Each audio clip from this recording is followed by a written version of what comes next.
What's going on, everybody? Jorge Aquino coming to you live and direct. It's Tormenting Tarmac, the podcast where the enthusiast never dies. I hope everybody's having a fantastic day. Date of recording, I believe today is March the 11th. It's the first unofficial day of spring here in AZ. Time already changed, even though it doesn't affect us, so I'm not even sure why I'm mentioning it. But that being said, it was 80 degrees as a high, and it was fabulous. Like I'm telling you, it's gorgeous. My guest, however, that's calling in tonight is in a little bit of more of a snowier, beautiful area of the country. And I can't wait to go ahead and chat with him. I've been a fan of this person for God knows, probably about 5 years is how long I've been following this individual. Oh, Yeah. And okay. All right. I'll tell you exactly how I came across seeing you, man. But ladies and gentlemen, Brock Keane is joining me right now. 996 road trip on Instagram. You guys all probably already know who that is. He's probably in the way that I consider Ed Bolian to have made the Murcielago LP640 market absolutely explode over the last few years. Brock, you definitely did that for the 996s. Do you feel any guilt about that? I regret it terribly because I never bought enough of them. Like I haven't acquired enough like when they were bargain basement cheap.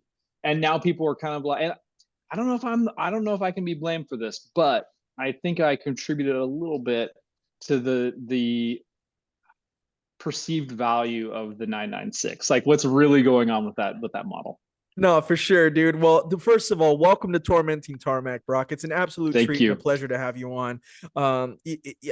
So as I said, I've probably been following you for a little over 5 years. I think I found out about you probably sometime around like 2018. But what really made me say I'm following that guy going forward is when Sam from Seen Through Glass was doing his Drive the World tour for his Yeah. YouTube channel, and you were one of his big main features when he was here in the So States. crazy. So Yeah. crazy.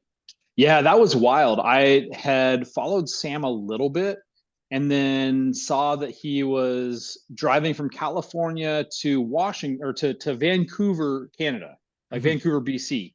And nobody ever talks about like what's in between California and Canada.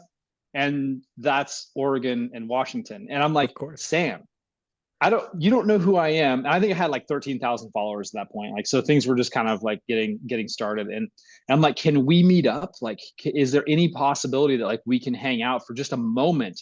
And in my mind, a moment was like, let's go camping for a night. And I'm like super ambitious about it. And he's like, yeah, dude, I'm super stoked. I love what you're doing. I couldn't believe it. I'm like, oh my God, he's famous. Like, this is wild, like Instagram famous, social media famous. Yeah, for sure. And what's wild is we went and hung out. Like, I didn't have the cabin at that point where I'm at right now. And we went and hung out like 20 miles from here, like set up camp, like really showed him how I did it. I got to hang out with Lucy. And it was great. And that was one of the little catalysts that kind of blew my page up, my feed For up. I sure. was didn't even expect that to happen. And Sam and I have stayed in touch ever since. We were like in Austria together for GP ice race, and Oh, like excellent. it's such a wild experience to go from. I just honestly, man, I just wanted to do the things that I loved, and that was like camping and driving my car. And I didn't Yeah. really intend for it to ever become like a movement. Like I didn't ever intend for Porsche to make a rooftop tent, and put it on. Like it Yeah. was, none of that ever crossed my mind. I just wanted to do what I was like loved, and then built an Instagram feed so my family didn't have to see it all on my personal feed. Was kind of the ad. Like I'm like, I know that every like my family and my friends and from college and high school and all these people that follow me are like, they're never going to want to see 9/11 stuff and camping stuff all day every day. I probably should just make another place where I can post it because I was enjoying it. And that's Yeah, that's for sure. really kind of how the feed started. No, it's been an incredible journey, man. And again, I've only been following it for 5 years and whatnot, but I know that you've been at it for a little bit longer than that. And Maybe y- six, like you're yeah, early on. Yeah. yeah, So no, dude, you I'm you telling you, that's I wild. tried. Well, like, but it's so cool because, like, over the last few years, and I'm sure that you know about all this, but like, you did it with a more modernized 911, and then you have also, Lee Keen doing Safari 911s, like Yes. right around the Yeah. same time you are really.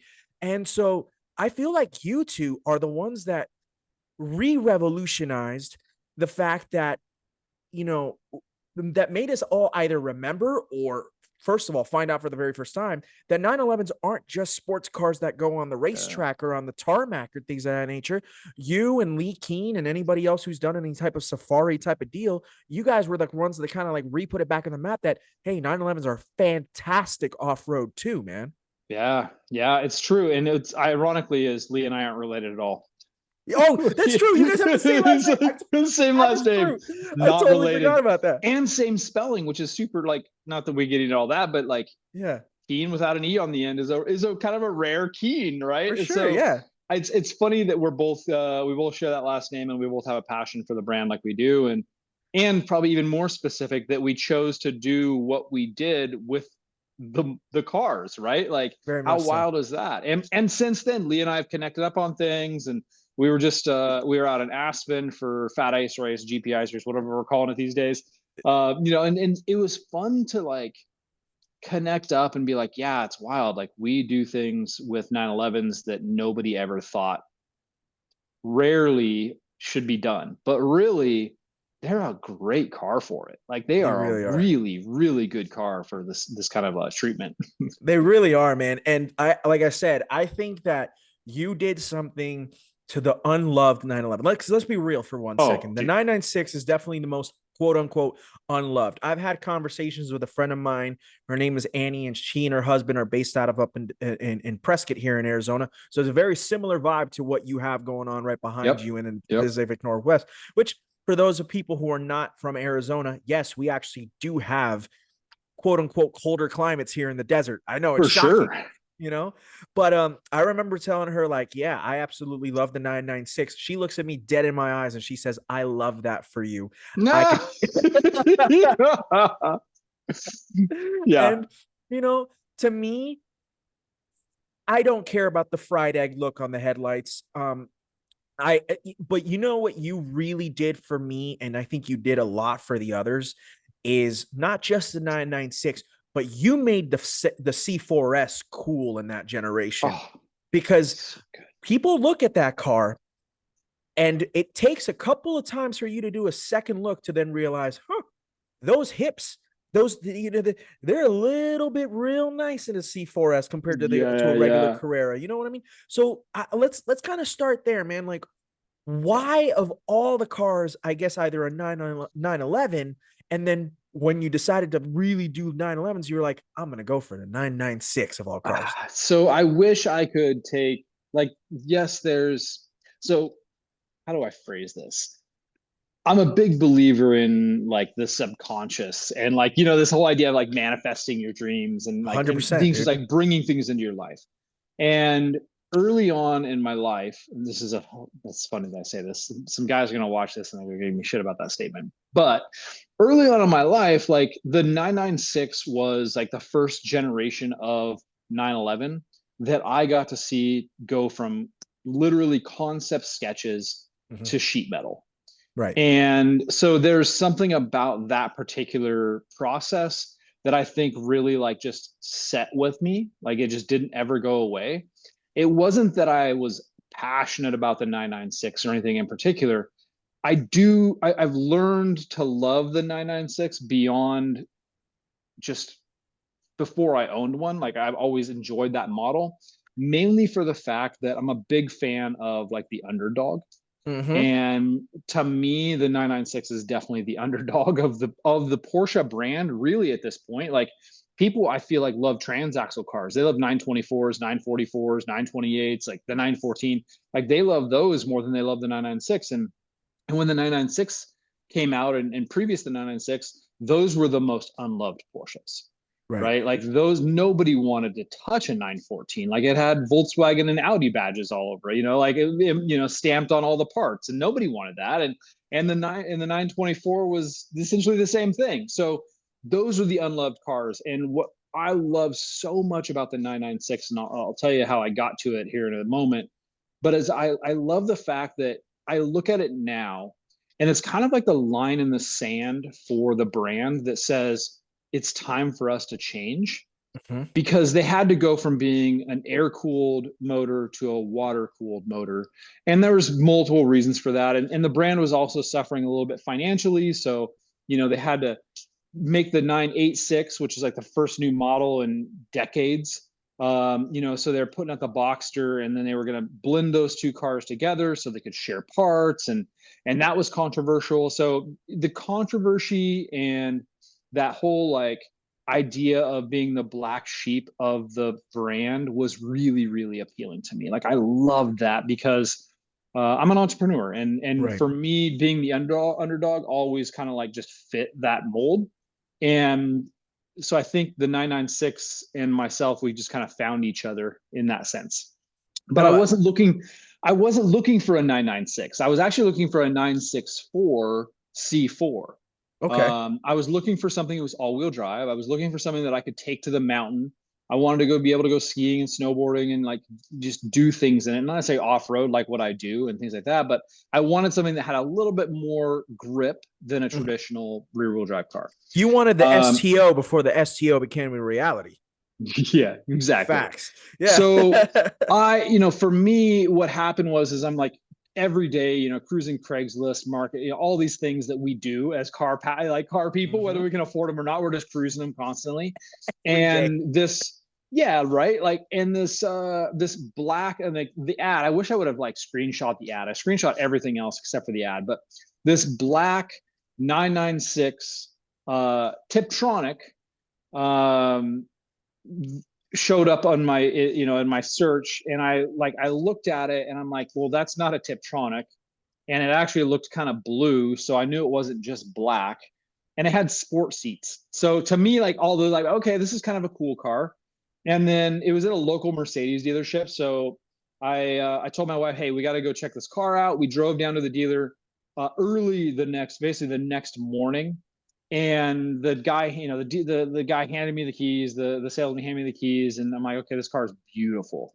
It was Atlas gray, which is a very rare color. It's like a bluish gray black car. It's kind of got this metallic thing going on, and it's gorgeous. And so that was exciting. Turbo twist wheels, super cool. It's a 4S, so it had the long heck blend across the back. That red basically like reflector into the brake lights. Like it really checked all the boxes for me in that sense. Small carbon fiber package. And we got in the car and drove it for probably like 15 minutes. I get up into this like curvy road, and I like, okay, well, I'm going to pull over. I'm going to check the oil. I'm going to check the coolant. I'm going to do all these things and see where it's at. And then we get a call from the dealer, like, where are you guys at? Like, we've been gone for like a half hour at least. And I'm like, I promise I'm coming back. And by the time we got back, there was like a line of people at the dealership ready to test drive this car. And I never gave the keys back to the salesman. Like we took it home that day. Like I'm like, let's just get this taken care of. This is my car. And that's how the 996 came into my life. And ironically, it sat in a trade-in warehouse for months. I mean, we're talking like 6 or 7 months, had two flat tires, a dead battery, and the Mercedes dealership just wanted to get rid of the thing. So I Right. stole it. Like that was the other thing. It's like it was such a good deal. There's no way I could pass it up. And it was way before 996s were cool. So, what's meant to be is meant to be. And there's like so much more to that story that we could go into. Maybe we can get into that in a few more minutes. I don't know, but that's kind of how it started and why I chose the 996. It wasn't Right. because I've got to have a 996. It was because everything lined up perfectly. Like it was the right car, it was the right color, it had the right interior, it was like the right price, like all of those things. It had a remanufactured motor in it from the factory. A lot of people don't know that. It's got a 3.8, which is also strange because it's a 997 motor with Interesting, because 996 996 auxiliary.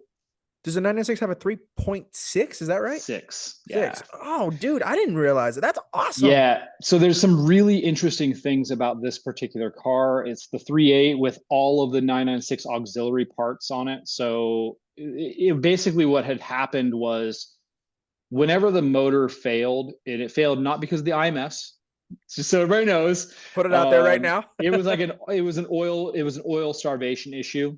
Mhm. Um, the factory didn't have a M96 motor to put in it Okay. at the moment. So somehow, I don't know the whole story because the records were deleted, which is super unfortunate.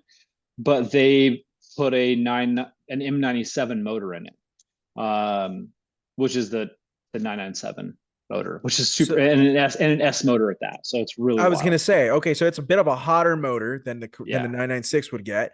See, I didn't know that, dude. Like that's oh man, like that is actually way cool. It's almost like in a weird way, you kind of have like a prototype 997 in a Yeah, 996. it's super It's weird. super And cool. it's, everybody's, and now people are, when their motors do go in their 996s, they're doing 3.8s and they're doing 4 liters Yeah, and all this kind of stuff. I'm like, yeah, I know why. Like it's so funny to get out there with like other 996 guys and just it's a different car.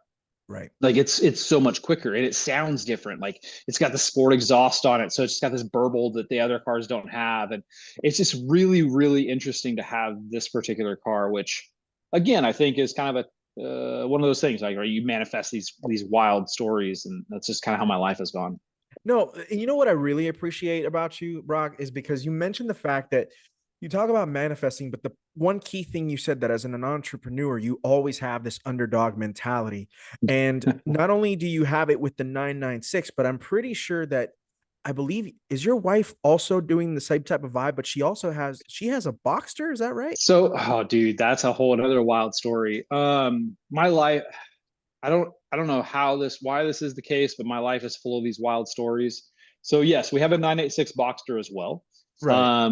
That 986 Boxster, it's a 97 Boxster. It was built in Stuttgart, which is also rare Mhm.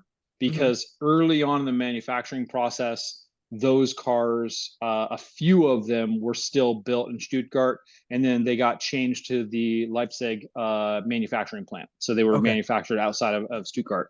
So super cool, 97 Boxster base, totally gutless, 201 horsepower. Um, Which is but actually not we're bad when you really think about it. not in 1997. That thing was great, Yeah. and I can attest to that with 100% certainty because in 1998, my high school girlfriend's dad won the 1997 Boxster that I'm driving right now at the Portland Auto Show on a No $50 kidding. raffle ticket.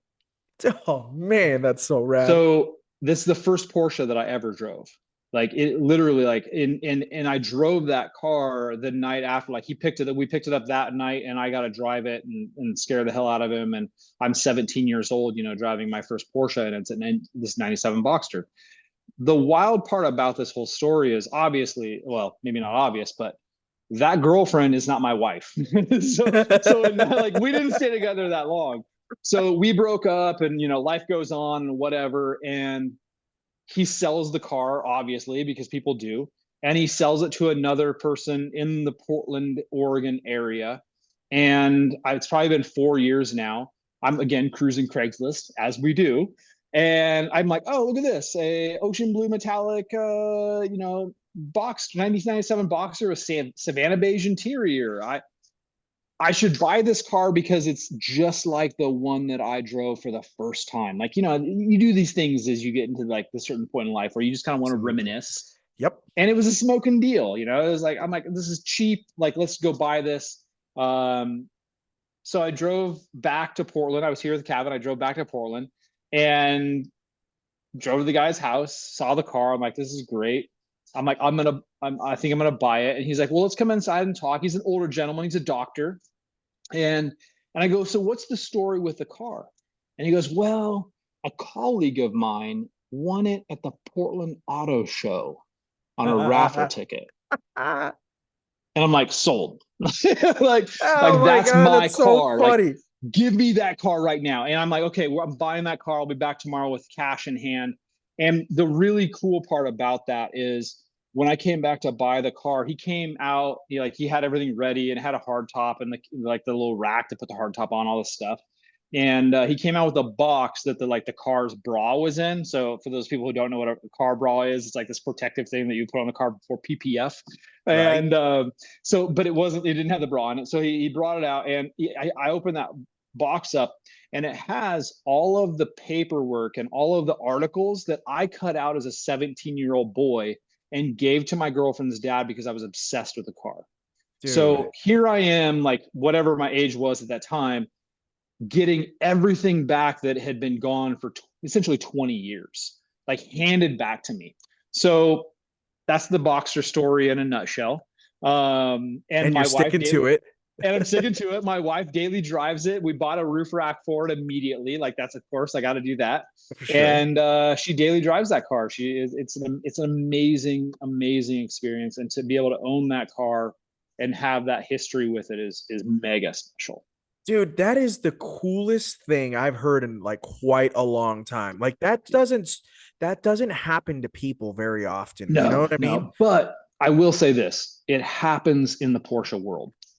Mm, Like things like this. Maybe not specifically this situation, but sure. there's something about the Porsche brand that these cars always come back and they're always part of this story. Like they all create a story, and it's just such a cool Yeah. experience. I couldn't agree with you more. I think what's really interesting when you're into cars like we are, Brock, is you can kind of like establish your love for things in so many different ways. You can have the moments of like when you're a kid and you first see a car the very first time and you're like, I'm gonna have that car one day, come hell or high water. I have a buddy of mine here in the Phoenix area. Like literally, I remember him telling me on a podcast prior, he had a Porsche jar from when he was a kid, filled Yes. it up, filled it up, filled it up. A year ago he buys his dream port his dream 911, I love it. and like like that's the sort of stuff that you like dream about, and I'm Yeah. so happy for him. And he has the coolest 964 I've ever seen. It's a 964 RS clone with original Oh, Ruby Star. It's an original Ruby Star paint. It is really? straight Dude, fire, dude. so Yes, shout out to my boy Kent of Kennington here in Phoenix. But then you have the other, ways that you fall into a car in the same way that you fell into your 996, that you weren't fine. Like I have a small story that's not necessarily entirely similar to that, but like I love the Nissan 300ZX Z32 in particular. Dude, yeah, yeah, yeah. Great Absolutely car. love that car. It was the best. It was the best car I've ever had. And when I was 19 years old, I was at Pima Community College, was the community college in Tucson. Shout out to Pima Community College. And I'm chilling in the parking lot. And this would have been like the year 2009. And so the Nissan Altima SER was a thing. You remember those Okay. cars? Like that, Yeah, yeah, totally. yeah. Shout out to Absolutely. that. Shout out to the Altima SER, detuned 350Z motor and whatnot. And I saw that car and someone had it, and I was like, yo, that is so cool. And I went to my local Nissan dealership to go check it out. And then come to find out, it's A, they didn't have it in the dealership. B, for a 19-year-old, it was completely out of my budget because it was like at least 25 grand. And I was like, oh, Totally, like no I got chance. I got no money. I'm 19. I'm a child. But I'm walking around the dealership and I find this dark green 300ZX Z32. It's a 94. It was a 4-speed automatic, and she had just a tick over, maybe just a tick under 99,000 or 100,000 miles. It was like Yeah. 99, high 99s. And I saw it, and just like you did, it fell into my lap, and I was like, "Oh my god, this is the most gorgeous regular car I've ever seen in my entire life, right?" Yeah, man. And dude, it took me 2 days to convince my mom to co-sign with me. Yeah. Shout out, shout out to my mom. She Yeah. co-signed with me because I had no credit. Because again, I'm 19 years Of old course. Yeah, and I yeah. got a 3-year loan on that sucker. And those 3 years with that car was some of the best times of my life. And that is car culture in a nutshell, my friend. It truly is. Like it, You it know, really, really is. Those God, for car guys, for gearheads, those early cars, like those moments, like yep. the formative moments for you, like when you get your first one, like the one that you've been hunting, like Yeah. it changes everything. And it makes you kind of realize, okay, this is possible. Like what's next? Like, okay, Yeah. like there's gonna be something next and it's gonna happen. It's awesome. It's the coolest thing ever. And I reminisce about that car so much. But it also like opened my eyes up for so many different things. When you were younger, because it sounds to me like you came into like the Porsche love actually a little bit later in your life. Because as a 17-year-old, you finally drove a Boxster. What was Yeah, like, what was it prior I to that? the Porsche bug bit me really early on, actually. Oh, did it? Okay. Yeah, so I was probably like 7 years. I think I was around 7 years old, and I'll try to summarize this one. A girl, like a friend in elementary school, her parents were farmers. They had good money. Like I grew up in the farming, like grass seed capital of the world. So they had money. He was a farmer, and he had in one of like the barns, essentially like a big garage, there was a 928 tucked back into the corner that was like Mhm. his Sunday car. And that car always kind of enticed me. Like I always saw that car. I'm like, okay, this is something that looks fast. That was it. I Right. didn't really understand it was a Porsche, right? And so that happened. I got a ride in that car, at some point in time in the back seat, which the back seat of a 928 is actually kind of a cool place to be because it's like you're in a jet, like like I feel like you're in a jet fighter, For right? Like sure. you're It's the riding perfect shotgun in a size for jet you fighter. at 7. Dude, Yeah. absolutely. And I can remember like looking up over the shoulder of the mom who was driving at the time, and she was over 100 miles an hour. And like I'm like, oh, and you feel that car, like you feel everything, though, just the whole design of the car and the sound and like all these cool things. And so that was my first Porsche experience. And I didn't have another one until I was probably 14, 15 years old. And a good friend of mine in high school's father was a professional golfer. Yeah. And he happened to have a 964 roof CTR. Yeah. Whoa. And again, I get stuck in the back seat. Not a bad place to be though when you're in like Porsche. Like it's all the fun is in the back, right? For So sure. that was like my first experience in a 911, and that roof experience stuck with me forever. And then I didn't have another one. Like I was obsessed with the brand at that point. Like I'd Right. figured it out. Like this is the coolest car on the planet, and I'm determined to have one at some point. And then the next experience was the Boxster at 17. So that's a little bit different than a roof No, CTR. but still, dude, like just that Yeah. whole encompassing like that, that is incredible. So I definitely grew into the brand, and I was super obsessed with the 356s, and I was really obsessed with air cooled cars. So obsessed that I couldn't afford a 911 even back when you could get like a 75, 76, 77 for like 6,500 bucks. Totally nuts. Oh my God. But I still couldn't afford one, and so I bought a 1963 Corvair, Oh, cool. which is a made by Chevrolet. It's rear engine. It's air cooled. It's a flat six. So it was all these things. It was basically the American Porsche, but the design was also very American, not very German. So Right. there was like a lot of issues that needed to be worked out, and you had to really learn how to drive the car and all that kind of stuff. And I wrecked the first one, not my fault, but the first one was wrecked in a really bad accident. And I bought another one. So I ended up with a 64 Corvair, which is still in the family, which is pretty cool. Oh, that's But rad, again, dude. like flat six, air cooled, like I had to be part, like I was jonesing for like the Porsche vibe. And eventually then it turned into a 79 SC, and then a 993 and a 2002 turbo. And then like, I don't know, like, so it grew into all these things. And now it's like the 4S and the Taycan, or the 4S, what do we got? The Boxster, the Cayenne, another 996 4S, like Yeah. obsessed. I'm obsessed with the brand. I can't help it. Dude, there's something about when you get into the Porsche game, you never get out of it, Oh, it's right? crazy. And It's there's a progression. And I'm going to tell all the BMW people this and the Audi people this. What happens is usually like with somewhere along the line, you jump into an Audi, yeah, because it's German, right? right. And then so many people that I know get into a BMW, and then the neck like an M car, like some sort of a motorsport car, and then Right. the next transition for that person is usually a Porsche. Like Yep. that's kind of how it goes. Dude, you're the third Um, person to say that on this podcast, brother. it is what it is. Like At some I don't know point, it's why. believable. At some point, it's Yeah, the truth. yeah, it just is what it is. Because I've had BMWs. I've got an E28. I still have an E28 M5. Oh, what a And I've car. had, yeah, yeah. So That is Lots of so car, lots of. I guess this isn't a Porsche podcast. This is a car no, dude. podcast. So This is a this is a car culture, baby. This is what it's all about. This is what we try to rep. You know what I yeah, mean? man. It doesn't matter Yeah. what you drive. Like hell, dude. I drive. I mean, I tell people all the time. I drive a Kia Sorento, dude. I do. That's my Dude, daily. whatever. It It sounds is what it great, is. actually. It is. It would be better if the radio was working right now. But other than that, it's fantastic, honestly. And you know, it's just special. Like what we're into and what we love about this car game, dude. It's truly a special thing. Now, I want to ask you something because like okay, one thing today is again March the 11th.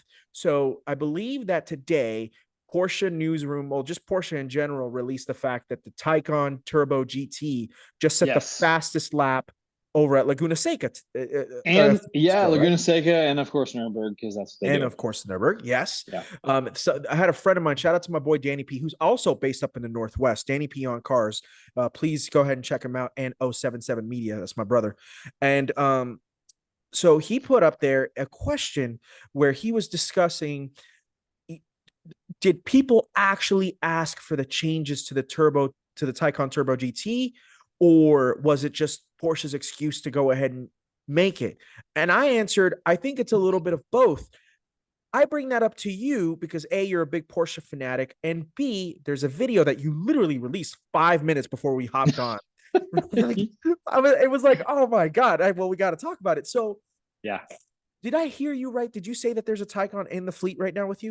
Is that correct? No, that was a slip because I've Oh, been in okay. them. I've been in them so much You in might as here well. recently. I Like feel you, brother. it feels like it's in the fleet kind of situation. But I gotcha. yes, um, that video that just dropped is a road trip from Stuttgart to Le Mans for the Le Mans Classic, and we took a Taycan Turbo S Cross Turismo, so like the off-road version, Such a sick car. with a prototype Porsche rooftop tent, back for Le Mans Classic, a little while back. And so yes, let's talk Taycan. Let's talk Porsche EVs. I I'm gonna be the first person. Well, I don't care. Actually, I know I'm not for a fact the first person, but I'm just gonna go ahead and say it. I like the Porsche EV range. I Yeah. really truly do. I think mostly because of the fact that it's still a Porsche underneath. Yeah. Like they didn't try to revolutionize the EV game. They just went ahead and took the EV game and made it work for a Porsche. Yeah. And I think that with where we are now with the new Turbo GT, well, now it's actually got a much better range because obviously the bad thing about the original Taycan was it had no range. Let's be No. real. If you could get 200 miles out of a Turbo G out of a Turbo S, like God bless you. We were getting about 170 on that road trip, Wild, dude. That is but wild. we were also using launch control just about every moment that we could possibly use it. When you have something like that, you should Yeah, no, it's just you got to do it. for sure. So like what do you think? I think it's a Yeah, mixture of both in the sense like I think that there were updates that current Taycan leasers or owners wanted to have seen done to the car.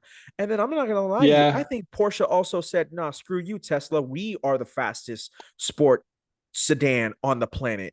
You know what I mean? yeah. I mean, Porsche definitely has a reputation to uphold, and I think, and they always do that, right? Like somebody Mhm. comes out with something's a little bit quicker, and they're like, no, no, no, we can like we throw the engineers at it, and we're just going to just beat that time, and we're going to actually usually just smoke that time, like completely destroy it. And that's what the Taycan GT did to the Plaid. Like it just like I want to say it was like close to 30 seconds. Like it's so much faster. Warped. So like crazy quicker. But here's what I can tell you. And I'm not like a massive EV advocate. Like I'll Mhm. put that out there. And that's probably why Porsche didn't invite me out to the launch. Porsche? Porsche? Hello?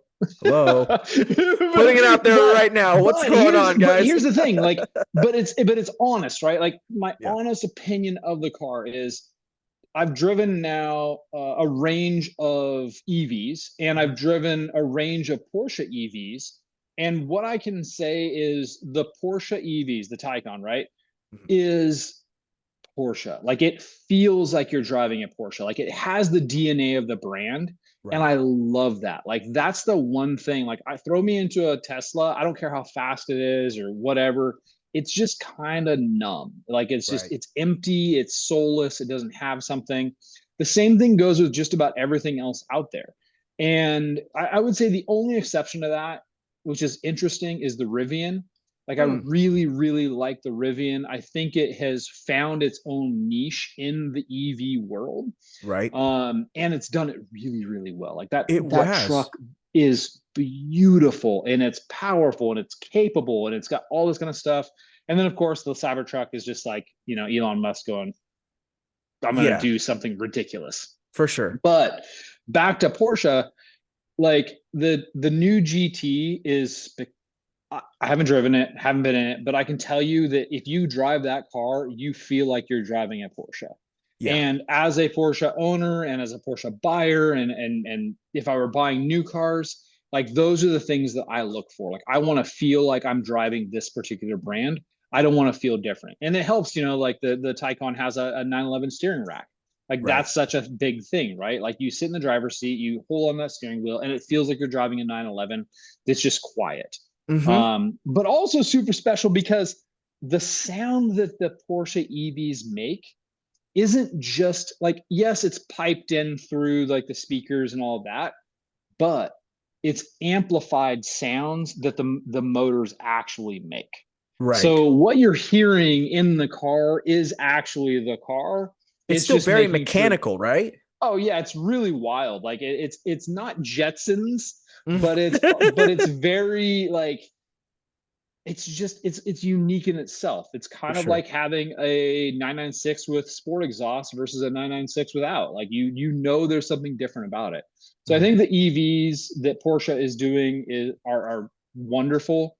I'm not 100% sold only for the fact of the infrastructure, Mhm. like the EV infrastructure. I don't know if I can get 100% behind that yet, but I love what the brand's doing.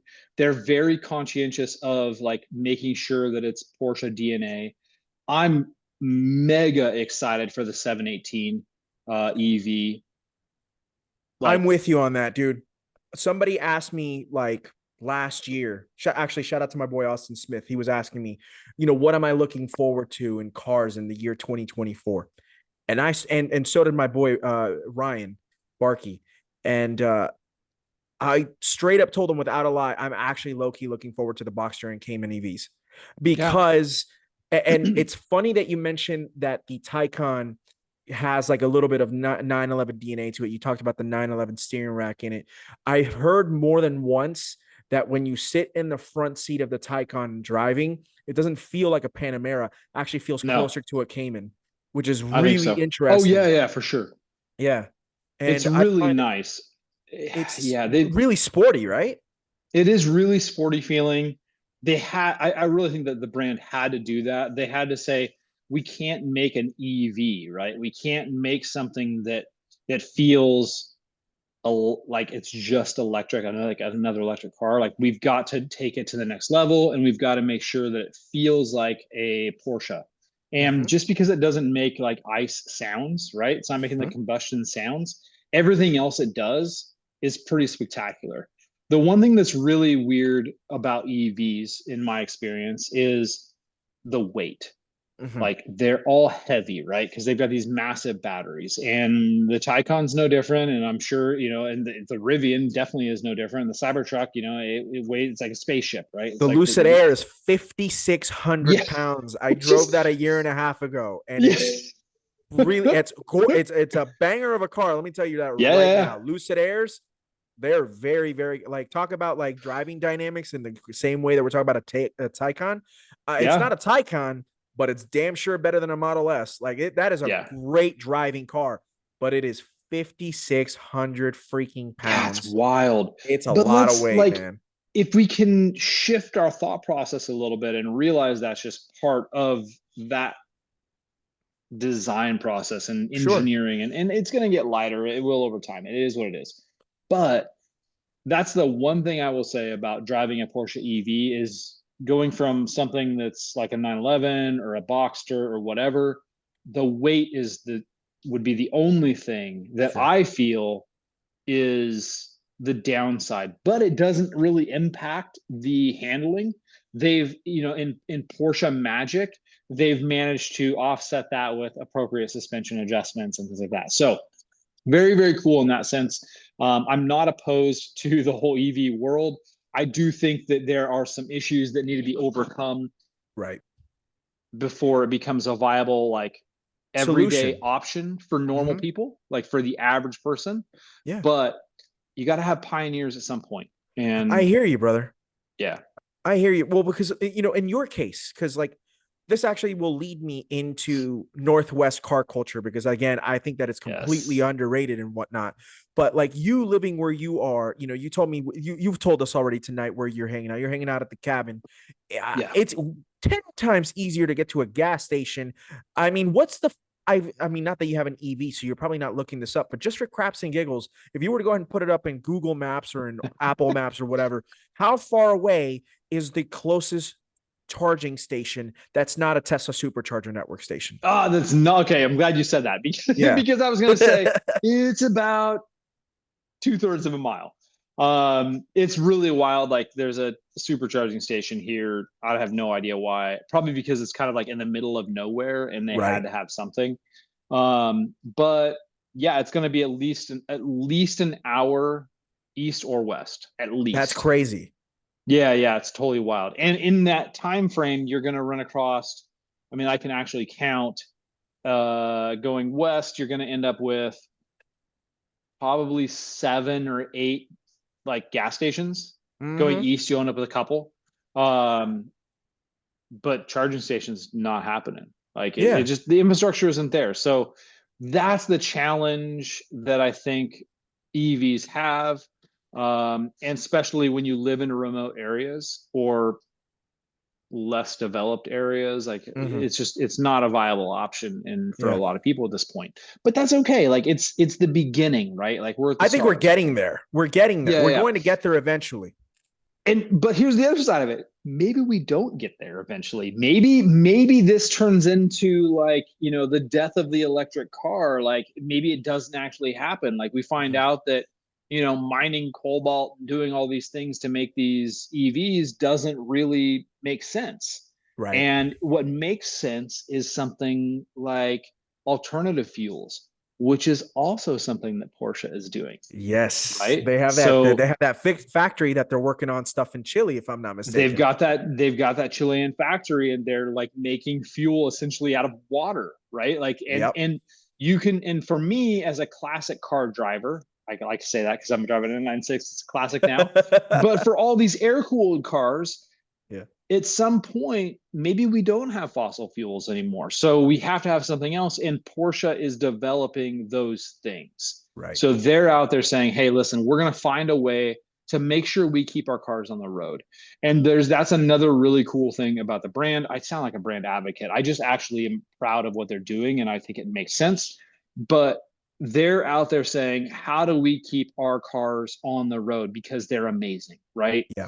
And ultimately, in my mind, that's the greenest option, right? Like, don't make more cars, just make the cars that we have run on what's available. Like, Right. it's a, I can get all political and crazy about it, but No, that's no, my no. thought But process actually, there. well, Yeah. here's the thing, because whichever I'm going to say this, whichever side of the political spectrum you may be on, not that I'm not going to make a political statement.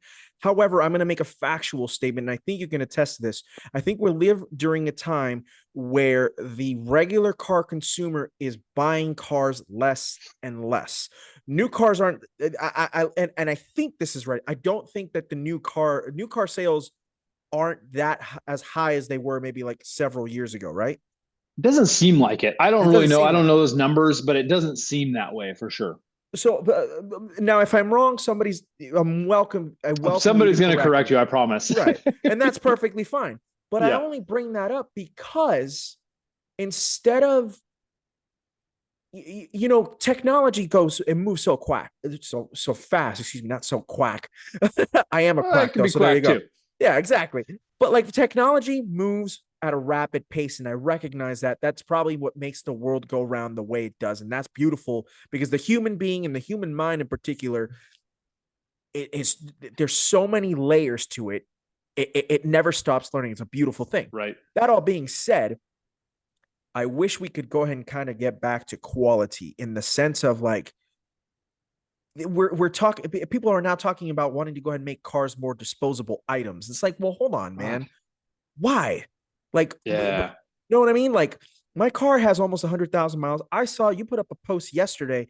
The 996, didn't it just hit 205? Yeah, it's gonna I said 205 because I hate putting like extra digits on the end, but I think it's gonna hit 206 here probably in this week. But yeah, Dude, that's 205. awesome. Like it's a round number. How many of those miles have you put on? 168, something. Insane. And Yeah. that's what I'm talking about. And the fact that your car is still out on the road Yeah, with that's great. its second engine, as you Essentially the first it really is like essentially well the basically almost the first motor. Yeah. almost, but Yeah. like the fact that it's still out there, I want to go ahead and focus on keeping cars on the road instead of making the disposable because Yeah. there's no I mean, yes, of course I want to see new cars come out. That's not what I'm saying, but there's just no need for me to go ahead and get these older cars off the road. No, I totally agree. And Porsche, I wish I had the number in front of me, and somebody I'm sure will type it in the comments or whatever. But the amount of the percentage of Porsche cars that are still on the road from like 1948 to 2024 Yeah, is astronomical.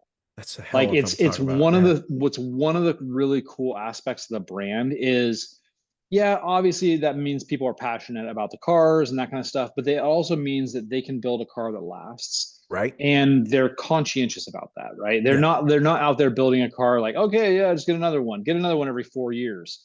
You know, the warranty runs out, like we'll just get another one. So that's a really interesting thing. Man, we could talk about the whole like transition, like this phase that we're in. I saw somebody the other day telling me or saying that they were, I think that this is a Porsche thing. So obviously I'm not completely biased, but to change the lithium ion battery in their Cayenne, like their brand new Cayenne, because the yeah, 2020 or 2022 Cayenne, whatever it was like 5 grand that's crazy, dude. for a battery and not a hybrid, but it's a lithium ion battery. So the battery is like $3,500 and then it's under the seat and it takes them 3 hours to get the seat out and back in. Like it's insane. The labor Like on that must be ridiculous if you don't have the yeah, it's warranty. crazy. You're like $250 an hour.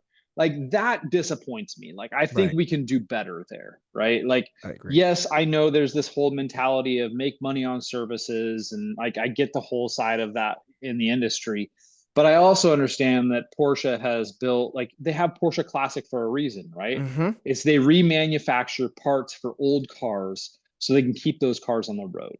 Yes, And I don't know if marketing's listening to this or they're going to watch this, but I think that's an amazing like angle, right? Like our goal isn't just to be green with EV, but our goal is to make sure we keep cars on the road. So the people that don't want to buy new cars can maintain the spectacular old ones that we've been building, right? I hear you. It's God bless Porsche because I Yeah. don't think, and I mean this, I don't think the enthusiasm for sports cars would be where it is today without the imprint of what Porsche has No done chance. just over the last 25 years, let alone since 1948. You know what I mean? Yeah, yeah, no And chance. I thank them for that because regardless of whether or not you're a fan of Porsche, you do realize what their mark is on the industry and on the enthusiasm of just the enthusiast as a whole. 100%, 100%. It's a very special brand in that sense. The community is incredible. The people, like from the top down, are really great. Like being able to meet, Wolfgang and spend time with the family and meet Ferry and go and meet those guys and realize that they're as passionate as we are Yep. driving, like junky 996s with 205,000 miles, like Kia Sorrentos and like all this kind of stuff. Like Yeah. they're just as passionate about the brand and the car culture as we are. Yep. And maybe I'm wrong because I'm not a Ferrari owner, but I don't think you're going to get that a Ferrari. Like, it just doesn't seem like it's going to happen, right? Exactly. So I think that there's a lot to be said about the brand in that sense, and same thing with BMW. Like Mhm. BMW, early, great, love it. New stuff, it's disastrous. Like, give me. I wish. I mean, I wish Chris Bangle would come back. Like, nobody wants the Bangle butt, but I want it back. Like, with what, like, whatever this front thing going on with BMW is, it's terrible. For sure. So bring me Chris Bangle back, but Mercedes. Let's jump into some other brands. Like, all right, Mercedes is doing some great stuff. Mercedes has got a great classic program. They're kind of in that Mhm. same mentality of Porsche, is like maintaining their cars for the long term. So there are definitely some brands out there that are doing that. Jaguar Land Rover, they've got their like reissue program where you can literally build like an XKE or a Range Yeah. Rover Classic again. Like, that's super cool It's stuff, and I freaking and I gangster. I love seeing brands do that. So I think that's really, really cool. Yeah. But let's shift gears a bit here and let's talk about car culture in the Pacific Northwest. Dude, let's do that, man, Yeah. because it those roads that you guys got up there, Yeah. they're nice. We'll keep it to No. ourselves. But Yeah, yeah. at the same time, enthusiasts don't gatekeep, right? So I think Yeah, that's yeah, really right. important. So if you're gonna go out, I'll tell you what, this is what people need to do. If you are going on a road trip to the Pacific Northwest, I think that they should go ahead Yeah. and shoot you a DM and 100%. I'm 100%. happy for that. Yeah, but so you grew up out there, man. Like Yeah. that's your peeps, man. Like that's your backyard. Yeah. What do you think makes it so special Oh compared to God. all these other pockets in the nation that we got? Man, I'm very fortunate to say I've driven a lot of roads across the United States and around the world. Like, so I've had like those really, really cool experiences. And the Pacific Northwest, I think for me, is the scenic side of it. Like, I Mm-hmm. love to see I so in Oregon is a great example. I can drive from the ocean, the Pacific Ocean, and then I can drive through like this beautiful wine country, which is, rolling hills and vineyards and all this kind of stuff, and then cross into like low mountains, and then old growth forests, and then I get into high deserts, and then I end up in like badlands, like, so here in one state you can experience every driving condition possible. Yep. And also it's like the elevation changes. You can drive from literally sea level up to, I mean, I guess if you're driving around Mount Bachelor, you're probably driving at 6,000 feet. So Pretty so high if you ask there's me. yeah, I mean, so you also get those experiences which change how cars perform and how they handle, and you have temperature changes, and so from a driving perspective, I think that the Pacific Northwest offers a lot of that, and you get the same thing in Washington, you get the same thing in a little bit in Northern California, um, and that draws people in. But we also have a lot of like undeveloped land here, where we have, BLM roads, so Bureau of Land Management roads and forest roads and things like that that allow you to go out and explore places that most people aren't going to go. Um, we did the Overcrest Rally in Oregon last year. So if you got Overcrest Productions on Instagram, if you guys don't, if you haven't followed them, you got to. But we've done Utah, we've done Idaho, we've done Oregon. We're going to do Oregon again, and then another place. Can't release that later this year. But the cool part about that is you get to bring people in from all over the United States. Some people from, like, we had people coming in from Germany last year, and they got to experience just a different car culture. Like, it's a different culture out here Really because is, man. it's also not just 911s, and it's not just old BMWs. It's old Alphas, and it's old Datsuns, and it's like new Mitsubishis, and like it's just like the craziest thing. Like, but if you're passionate about driving, you can go find epic places to explore anywhere in the Pacific Northwest. And you could go from, like I said, the Pacific Ocean to literally driving through fields of, ancient lava. Like it's wild. It's a great place. Yeah. Dude, I'm Yeah. telling you, man, I think we're spoiled out here in the Union. I really do believe Oh, that without a doubt. Without a doubt. because of course, we have the blessing of the United States of America being such a, in physicalness, one of the top 3 or 4 biggest countries in the world, Oh from yeah, easy. that space, right? I think the only countries that might be bigger are Canada, China, and Russia. I Russia. think Yeah. Yeah. yeah, but like we have full on 3,000 2,900 tick and a tick over miles of width of this country. And then you Yeah. have the Pacific Northwest with this forest and its beauty and its greenness. And then just California itself, just California, you Yeah. have, dude. Okay, so check this out. Let me tell you this. I don't know if I've talked about this on the podcast before, and I apologize if I have to anybody that's listening. But last year, a year ago, or a year ago this month, so we went, my wife and I took our kids to San Diego. Shout out to my little boy who's going to be turning 7 by the time that this podcast releases. I love you, baby. And we went out for his 6th birthday last year to San Diego. And it was a little bit of funky weather out in San Diego because it was raining. It was rainy season down in SoCal, right? Which doesn't happen What? very often, but it happened. No. It was weird. And I was like, all right, it's all Yeah. good because it's like still, it's early spring, late winter in California. I get that the Right. rain is hitting and whatever. So the day that we're leaving to come back to Phoenix, we leave the hotel, go down to downtown San Diego. My wife needed to go ahead and grab some like tortillas that were from Cali, as Yeah. well as some like Yeah. one of the Yeah. bakeries. And I was like, yeah, let's get fat, baby. Let's do it. So we pick it up and then we hop back on Interstate 8 to go ahead and go back into Arizona. And so I believe the town that's east of San Diego before you enter it is the city of Alpine, California. So when you're going up the 8 going eastbound, you probably know this because you probably traveled Yeah. a million times. You have to go up when you get out of San Diego, right? Right.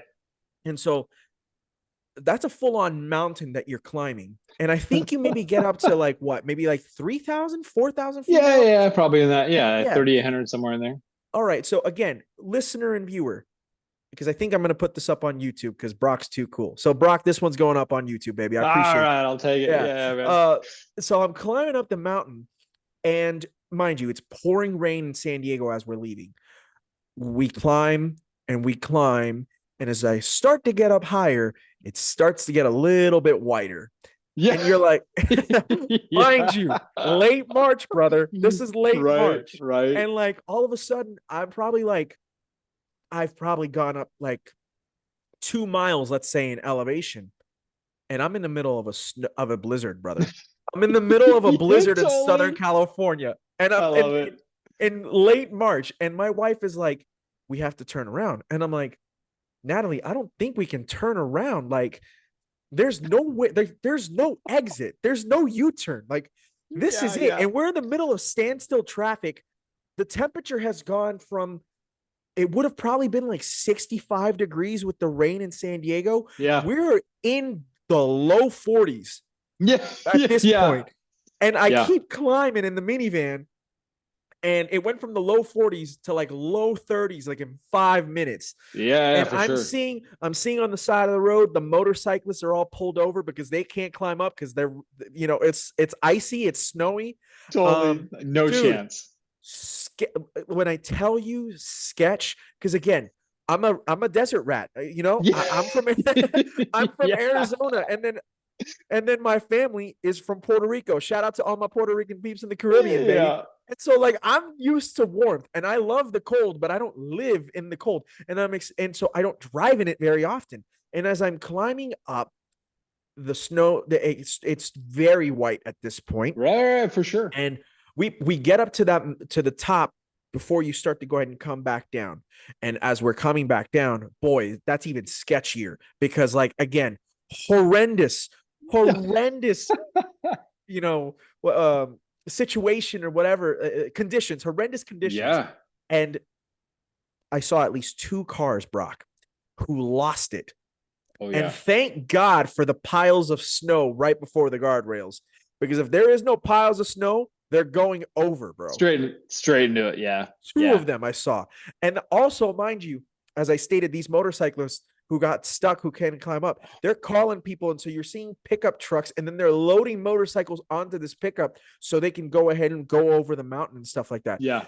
One of the sketchiest driving scenarios I have ever been in. By the time that, and then we finally get down from the mountain, and then I'm seeing the snow melt. So you're seeing the water running through the creeks Yeah, as you you're got coming down like interstate. rivers in the Yes. ruts. Yeah, yeah, yeah. And that's also a disaster. Like that's terrible. It was so sketch, man. I felt like a G when I got out of all that, but you Yeah. best believe, dude, it took so much out of me. Like it really Oh, does, dude. because those conditions are crazy. And if you're not used to them, and if you're in traffic, and if you're trying to go ahead and like Yeah. you're definitely paying, not that you should not be paying attention whenever you're driving, you always should be. Extra attention. But this is like extra attention. Like your Like adrenaline is rushing. Like everything came out of my body at that point, dude. I nobody was talk, done. breathe as little as possible. Exactly. Like All I three of just my gotta sons were focus. knocked out, thankfully. Yeah, Like my yeah, yeah. oldest wakes up from his nap really quickly, and like my wife is like, "Hey, check out what look, Andres, do you It's see snowing. what's going on outside?" And he's like, "Whoa!" It was like, I think it was may have been like one of his first few times he's ever really seen snow. He's definitely never Yeah. driven it through it, and Yeah. it was just, it was a wild thing. So by the time that we went ahead and like right before we hit Yuma, I pulled over because we needed it was a restroom break, and I was like, "Hey, you're driving for at least a 2 hours. Yeah. I I'm need I am exhausted, like done after mentally this." exhausted. Yeah. Mentally Dude, drained, bro. And it's just, yeah. but I bring that all up full circle because that's just the West Coast, man. Yeah, That's it's just the normal. West Coast. Yeah. You know, you've got the Northeast Coast, which I think is relatively similar to a little bit of the Northwest, but at least Yeah. 5 times colder. What's really crazy about being in the Pacific Northwest is you literally can go from like 70-degree weather to like 20-degree weather and like sunny and 70 to 20 and snowy in the same day. Yeah. And um, unfortunately, the majority of people that now live here have no idea how to handle that situation. Mm-hmm. And so it turns into like the biggest nightmare across all the roads as you can possibly imagine. Um, I have to give a little bit of plug to Nokian tires Let's do it, because man. well, I've got to do this, and only for the fact, and I think this is well, we'll talk about this after the fact, but they make a new tire, and it's not a all season tire; it's called an all weather tire, Okay. There's a and difference. yeah, there definitely is, and that tire is so crazy, and I drove on it last year when they were first releasing it because I drove it on literally a frozen lake. So Mm-hmm. like frozen lake is beautiful blue in the middle of Colorado, and it performed almost as well on ice as my dedicated like winter tires, which are also Nokian, as it did like regular like all season tires, like just regular weather tires. And it's so crazy to me because what people don't understand is it doesn't matter if you have all-wheel drive at all Right. because your tires are 100% the most important aspect of your car. Like put me in an F40 with Mm-hmm. winter tires and I'll do better than a all-wheel drive Audi A4 with summer tires. Yep. Does that mean? I mean, A hundred and percent. that's such a huge thing. Like, and I say all of these things because that's the problem. It's like, oh no, I'll be fine. I got all-wheel drive. Or no, I'm fine. I got a four-wheel drive truck. Like, no, you are a disaster waiting to happen. Yep. And the proper like traction, tormenting tarmac, man. Like, we gotta talk about it, right? Let's do Like, it, dude. these are the things that make driving fun. And when we started this conversation, I think before we were recording, I was talking about how like we just had this like crazy snowstorm like middle of March.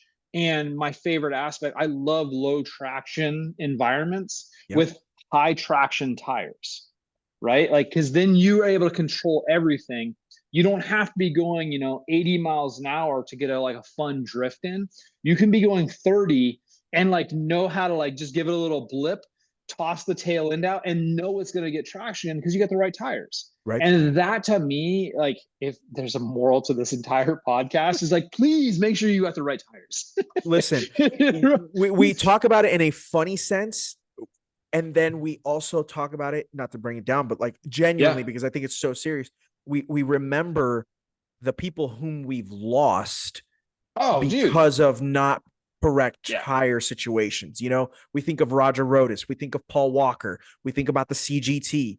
And just, tires. It's tires, dude. I mean, hell, Max Verstappen beat Lewis Hamilton and Abu Dhabi in 2021. Major reason why is because he went in for fresh tires. Like tires. It's so crazy. Like, it's a wild situation, and this is my tire partners would love that I'm having this conversation, but it's so wild to me because these are the 4 things that are keeping you attached to the road. Right. Like whatever you're driving, whether it's a supercar or a minivan, like this is the most important aspect. It's nothing else. Like tires are it. Like if you're driving on rubber bands that are like bald, you're dead. Like if it rains at all, you're dead. Like it just doesn't even happen. Like get some good tires on your car and then go torment the tarmac. There you go, man. Hey, listen, the fact that my tires shockingly got me up that mountain of snow, like, because they are not all seasons. They're just regular ass tires on a Kia Sedona. And it got me up. Yeah, I mean, hopefully they were new. I mean, they were, yeah. I just gotta keep talking tires. Like, this all good, dude. This is we've got the time. If you know anything about me, you know how much I destroy tires. Like I am constantly like blowing tires here, ripping tire. Like everything's always a tire situation. You take a 996 off road. Like if you're not messing up your tires, you're doing it wrong. Yeah, you're doing it wrong.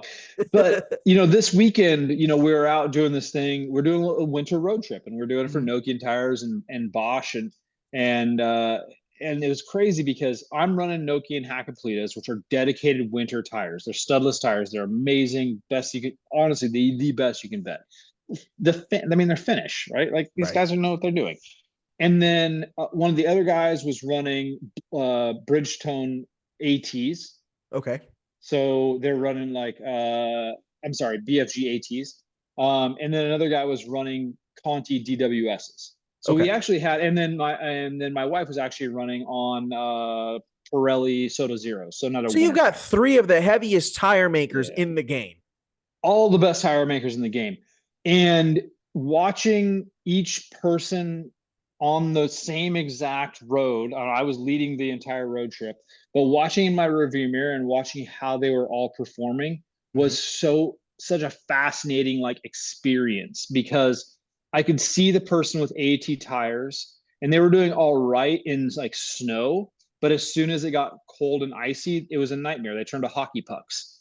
And then I was watching my wife who was running, Pirelli Soda Zeros. She was doing really good on intermittent pavement, things that were icy, a little bit snowy. That was a big deal. And then I'm watching the guy with dedicated summer tires, literally turning into hockey pucks on his car. He had an all-wheel drive Porsche. Great. Dave Jamil, awesome stuff. He's from Wisconsin, so he can pretty much drive anything. He managed it, but an average person, no chance in hell. They would have been on the side of the road, just destroying their car. So yes, most important aspect of your car, make sure you got the right tires on it. I hear you. Maybe we can throw Nokian. We can throw Nokian a bone here and give them a sponsorship on your podcast. For sure. I'm gonna go ahead.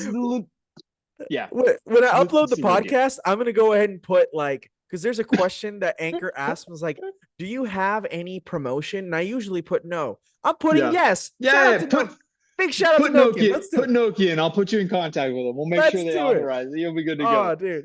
No, I appreciate it. Yeah, man. I have I want to ask you a question because I know actually we're getting a little bit low on time, and I want to honor We're doing you all right. Yeah. honor your request. Oh, I appreciate you, man. Well, then, will you tell me when, and we'll go ahead and call it a night. But I'm curious to know when Porsche finally called because it's not every day. Yeah. So Yeah. I want to take this time really quickly, and I think she listens for sure. I have a friend of mine here in the Phoenix area. Her name is Sunny Combs, and she is a very, very talented. Um, the best way I can describe it is hyper realism artist, right? And Okay. she's a big Porsche gal. She actually has a dot one GT3. Her and her boyfriend own it. It's awesome. It's super cool, and she's been doing this hyper realism art for a really long time, and she's immensely talented.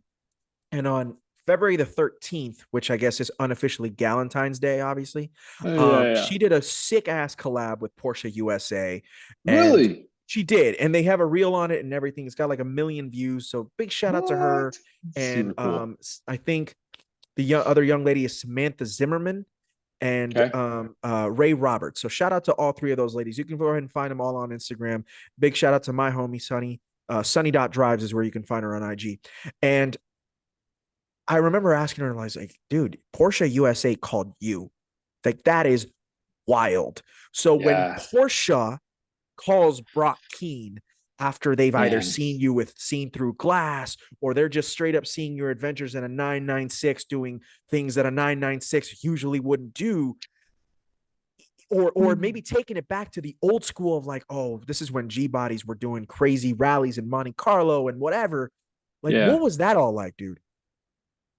That's an interesting thing. Because I think they like the Instagram account, which is not run by Porsche. It's run by, an agency that Yeah. is very tight with Porsche. Like I know all the inside, like how this all works now. So I've kind of got that figured out. But when the agency liked one of my photos, my head exploded. Like I'm like, Yeah. oh man, it's crazy. Like they noticed, like somebody saw what was going on. And then they reached out and like they do this thing where like, hey, we love your content. Can we, if you approve of us using your content, please reply with hashtag yes Porsche. Yeah, I see that all the like time on that's my friends. Yeah, I'm right. like, Like, I want them to hit me oh up. Be like, yeah, yeah, Porsche right here, yeah, dude. yeah. Like, yes, yes, yes. So those kind of things happened initially, and then right, it wasn't right before it was actually like initial pandemic moments. Mhm. Um, I was contacted by the agency, we'll just call it the agency. Sounds And so they said, official. hey, yeah, are you interested in shooting some UGC content for this new part that we're launching called the PCCM Plus? And I said, yes, but I think we can do better. Because I didn't want to shoot iPhone content. Like Right. I had aspirations of doing things bigger and better. Like that was kind of like I didn't at that point I realized that there as an entrepreneur, I Right. realized there was a potential market for creating high quality content for brands, like really, really high quality content, like stories for brands. Very much so. And so I said, yes, I can do that, but can we have a conversation about doing something a little bit bigger? Because I think I can do it bigger.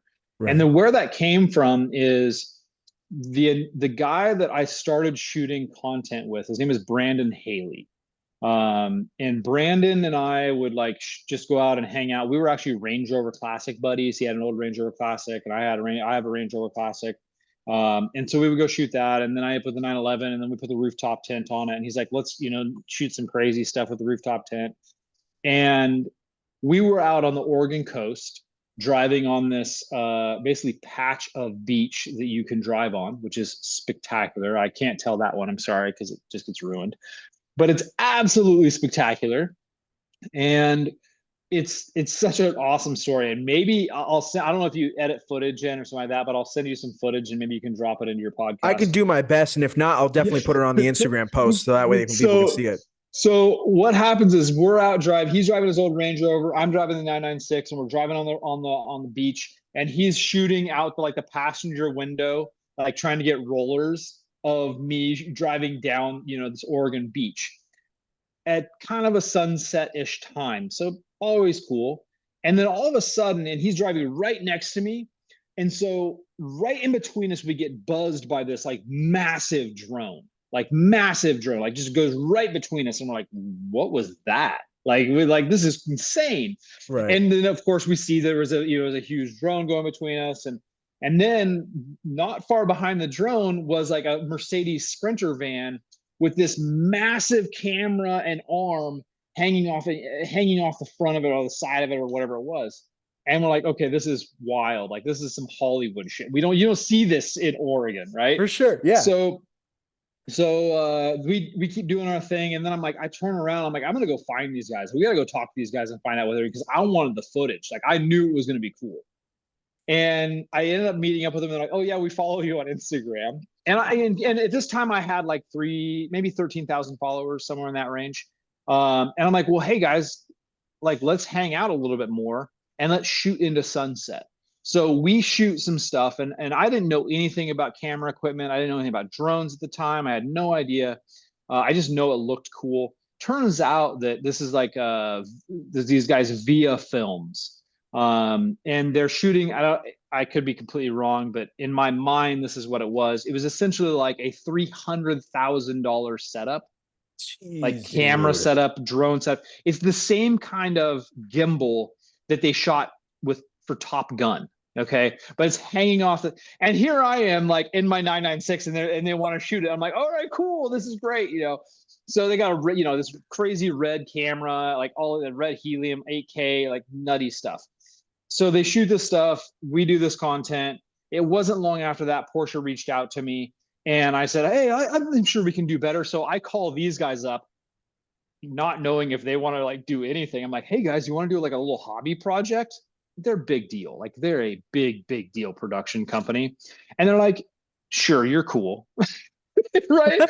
So we had this little tiny, which isn't a tiny budget, but we get this small budget from Porsche. Budget's Classic. A budget, man. Budget's a budget. So I don't care what anybody says. Right? Like, yeah, exactly. So we got a budget, and it wasn't like, this multi-$100,000 production budget for a commercial.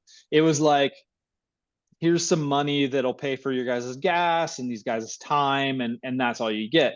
So we end up going out and shooting for essentially one day the PCCM Plus commercial for Porsche. And that's what it turned into. So it turned into, at that time, the second most viewed video that had ever come across, I think, their social channels altogether. The only other video that was bigger than that was the Bombardier Jet Porsche Turbo S collaboration. Wow. So you've got like multi-million-dollar Jet collaboration, and then 996 guy with a rooftop tent. And Dude. It did really well. So that's the story of how I connected up with Porsche, the brand. They reached out, and then I just fostered that relationship. I stayed in touch with the people. I'm like, hey, we're doing this, and it'd be great. Would you guys want to be part of this? And that turned into things like, driving across the country for Porsche Parade. We drove from Oregon to Pennsylvania to New York City, met with Daniel Arsham, did stuff with him in New York City. And then that turned into what the video you just saw, which was a road trip in a Taycan from Stuttgart, from the like Porsche Museum factory to Le Mans for the Le Mans Classic. And then that turned into, being in the Alps for 6 weeks, driving these insane roads. And then it turned into like being in Thailand for 3 weeks, driving in Thailand. And then, it's just like this wild life, man. It's your job, dude. You've made it your job.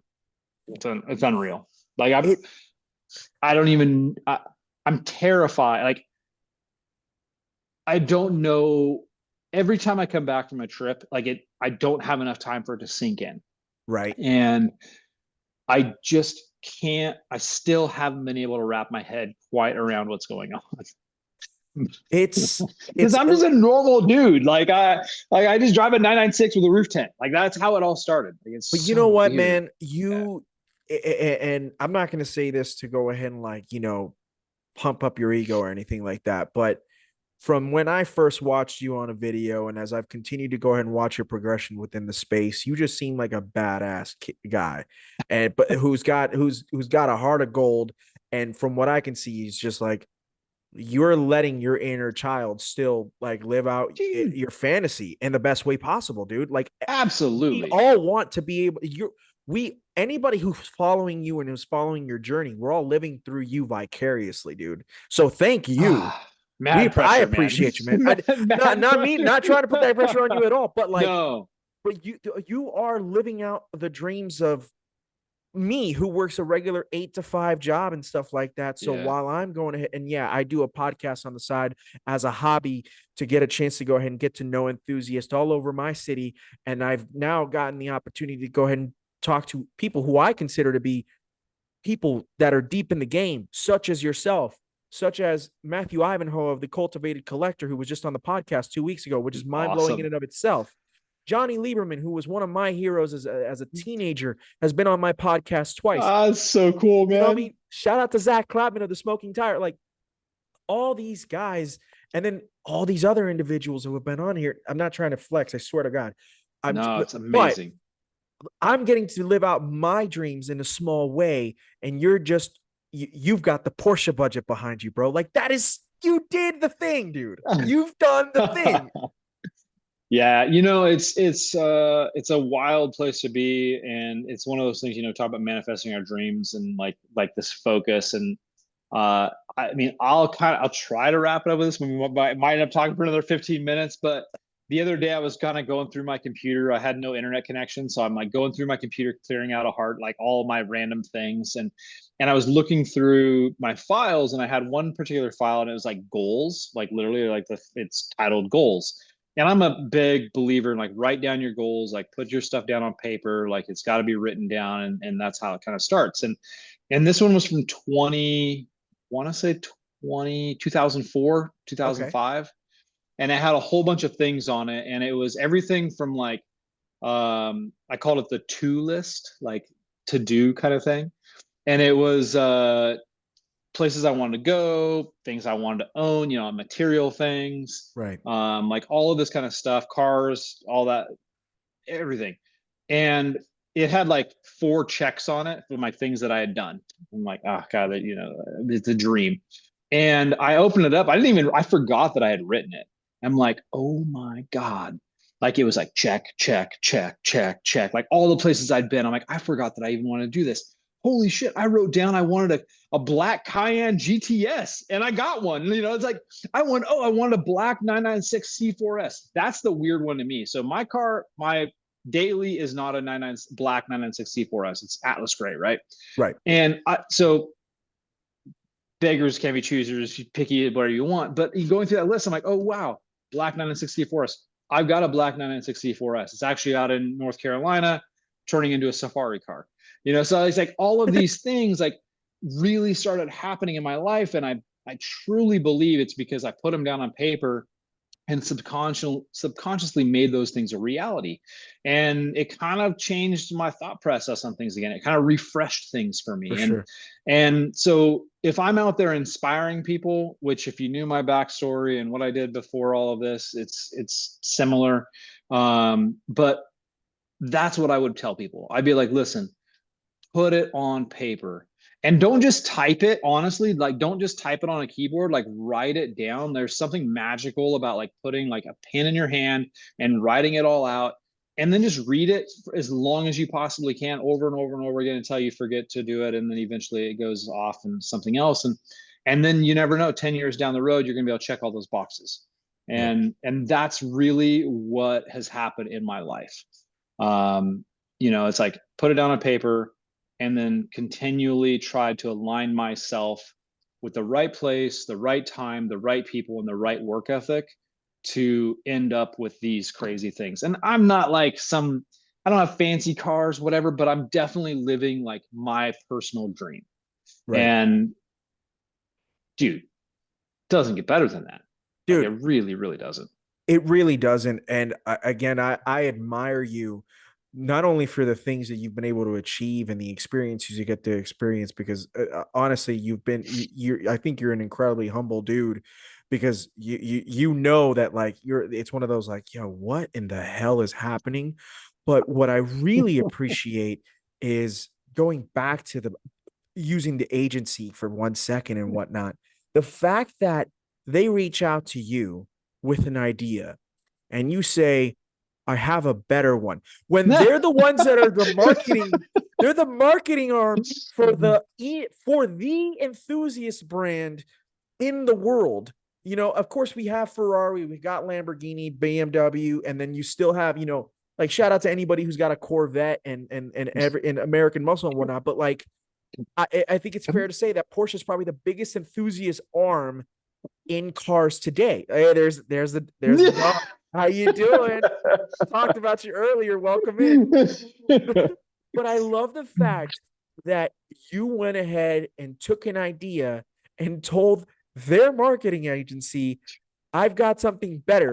Most marketing agencies, Brock, would have gone ahead and laughed in your face. And you can attest this, they would have laughed in your face, turned around, and never read your DMs ever again. That's right? actually crazy to think about. Like that, okay. That's never crossed my mind. That perspective on that okay. has never crossed my mind. Like I just felt like my idea was better. Which is awesome. But that's confidence in what you can do and in your ability. So that's not meant to be a shot. That's like no. the fact that you had the confidence, right? Like that's an great. Interesting, like I've never, like that's the first time that's ever been pointed out to me that way. And I'm not going to argue with you. Like you're right. Like I felt like my idea was better, and it was better. And it was better. It was. Yeah, and not all my ideas are better, by the way. Like there's been some really bad ideas. so there's been a lot of failures, like more failures than successes for sure. Yeah. But it's always like shoot your shot, right? Like absolutely put it out there. Like why would you not? Like the worst thing that's going to happen is somebody tells you no. Mm-hmm. Like it's just a word. Like it doesn't mean like you're gonna fail at everything. Like it's just a word. Like just do it again. Like try it a little bit different. Ask again. And so that's.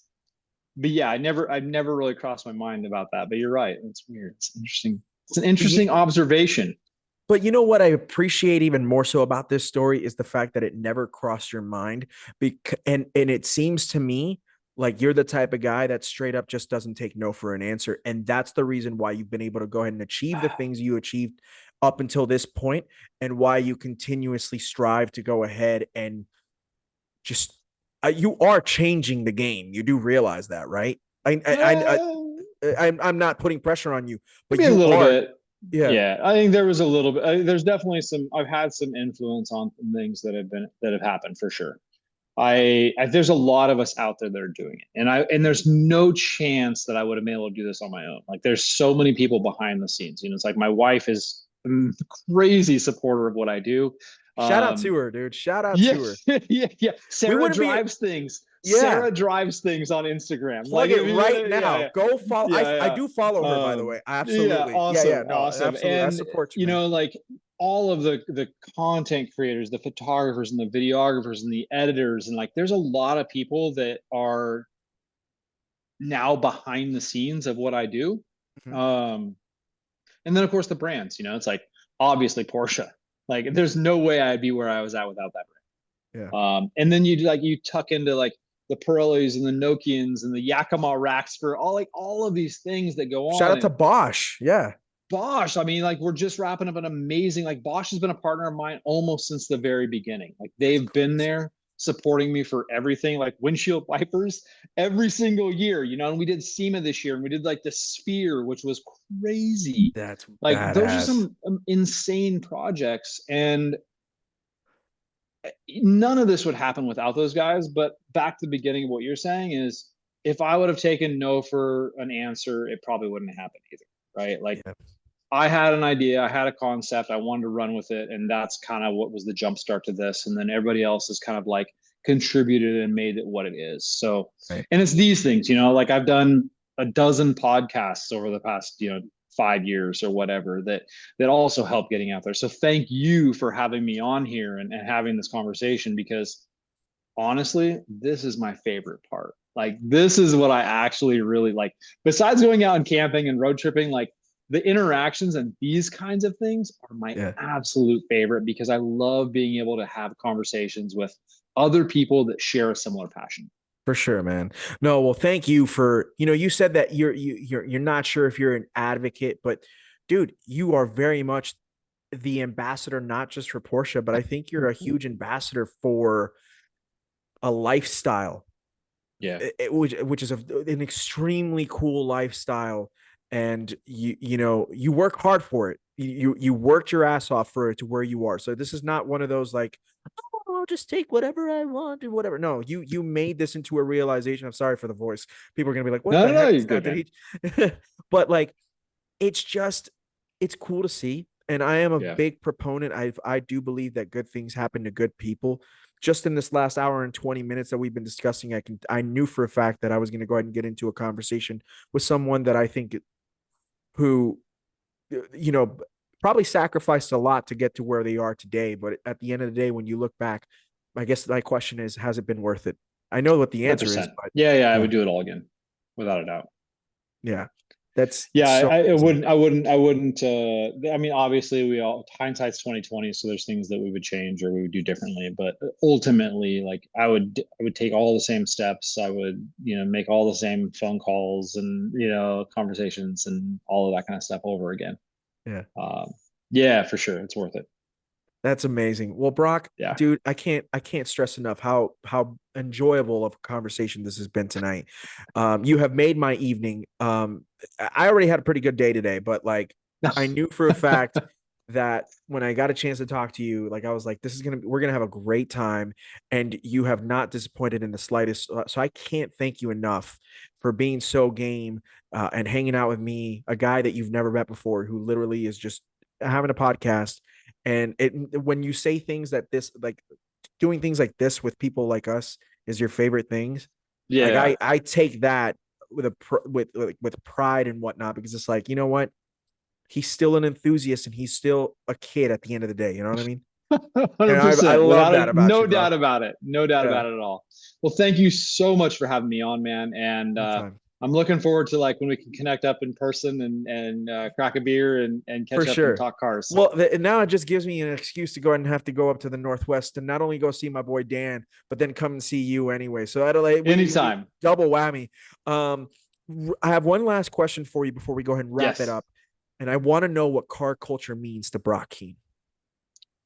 I mean, if I had to sum up car culture in a couple sentences, I think it would be passionate for what makes you feel good, right? Like to me, knowing that I can go out and be in a community, like a car culture community, whether it be the JDM world or the off road, well, maybe not the Jeep world.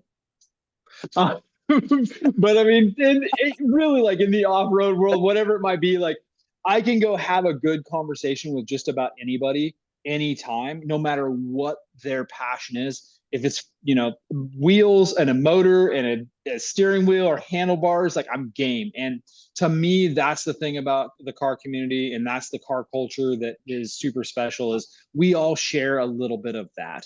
Right. And I don't think that's going to change. It doesn't matter what the marquee is or how many wheels you have, but it's really about that. No, dude. Well, that's a fantastic answer, and it's a really great outlook on how to look at it. And, dude, just congratulations to you and everything that you've accomplished and everything that you're going to continue to accomplish in the future, dude. We're all rooting Thank you. for you. It's been an incredible journey to follow so far. I have no idea what in the world you're thinking of next, but all I know is I'm going to go ahead and be looking at my phone and being like, "Damn, Brock killed it once more." So, dude, it's been an absolute treat. For people who may not be following you and need to follow you, go ahead and put out all those social media plugs, because I know you talked about Sarah. Pretty, Shout out to your yeah, wife. it's And pretty yeah, easy. You can find me at 996 Road Trip. That's pretty much everywhere across all platforms. And then if you want to go get some like behind the scenes dog footage, you can grab some stuff from my wife at Sarah Drives Things, or even my personal account is just Brock Keen. And you're going to get dog content and some lifestyle stuff. dude. Yes, love it. Well, dude, thank you again so much. And please go check him out. I swear to God, go check him out. It's wild. Oh my God, I'm stressing. Okay, it's all good. Awesome, man. But Thank you everyone for listening and in this instance perhaps watching. We appreciate it. I very much appreciate it. And you can go ahead and find us at Tormenting Tarmac on Instagram, and you can go ahead and find this podcast streaming on Apple Podcasts, Spotify, Google, and a few other streaming platforms. And if you watch us on YouTube, it's type in Tormenting Tarmac, and I will have this podcast up on video, either in raw footage, or if I can go ahead and sprinkle in a little bit of the pieces, I'll be happy to do so. Brock, you have been an excellent individual, and I appreciate everything you're doing, man. Thanks again. Okay. Thank you. Have a All good right, night. everybody. Have a good night. Bye.